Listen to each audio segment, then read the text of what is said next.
When we first cooked up the idea for date night, it was born from the way we use video games in our relationship. Most of the time we play just because we love doing stuff together, but sometimes we use games to problem solve or find a compromise. I hate dishes. Here, I'll do it. Look, it's just like real life. With that being said, we couldn't think of a better way to give this crazy year a send-off than with the game that seems like it was designed specifically with date night in mind.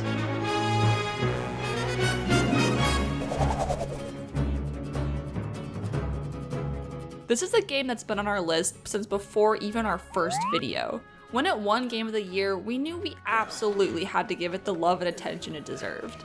I'll just start by saying, the game is gorgeous. There are games I like to play with my boyfriend, and then there are games I'd rather just sit back and watch. This game completely blurs those lines, and I'm constantly catching myself staring off in the distance when I should be helping him get across to the other side. In a really sweet way, it's the imaginative level design and gameplay that sucked me in and made me feel like a kid again, even though I remember being a lot better at Connect the Dots.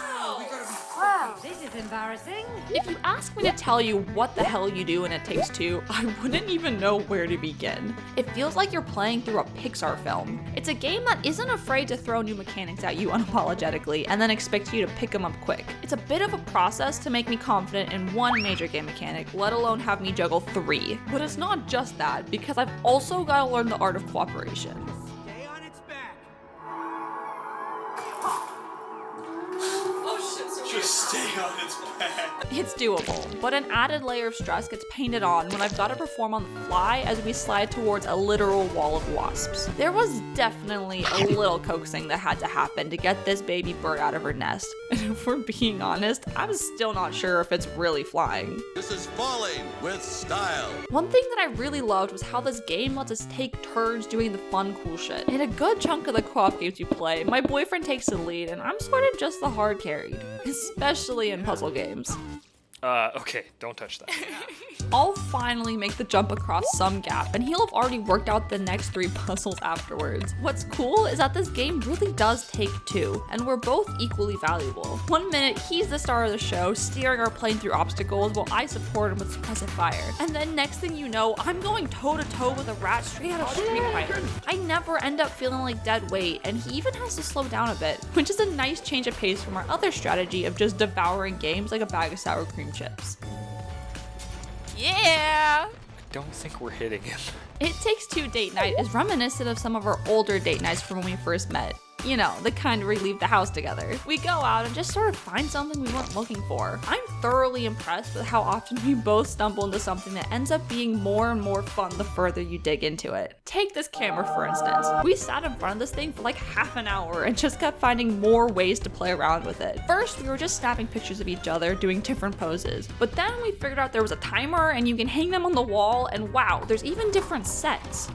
There's like different sets. Oh my god. Oh my god, we dealt with all the same stuff we do in real life, like fumbling around with the angles and not being able to find the right spot in time for the flash. But I'm sort of an expert at Photoshop.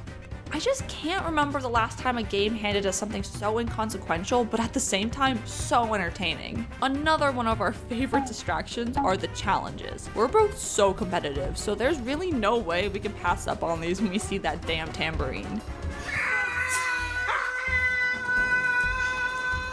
We ended up cooking up the rule that limited us to best 2 out of 3 when we'd stumble onto a new one, because the rematches would just never end. Let's go again. Okay, we're equally bad at that. He's got me beat in platforming, but damn if I'm not a good button masher. Wonder how I got so good at that.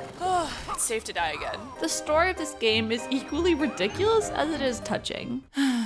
Except, you know, for when we had to murder our child's favorite toy and then literally bathe in her tears. He can't bring up that cute elephant or I'm actually gonna start bawling my eyes out again.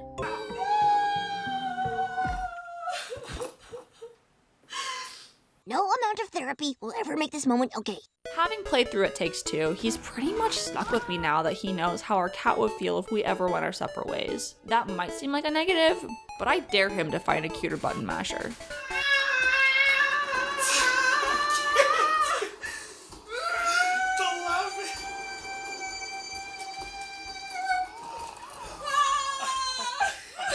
Just saying.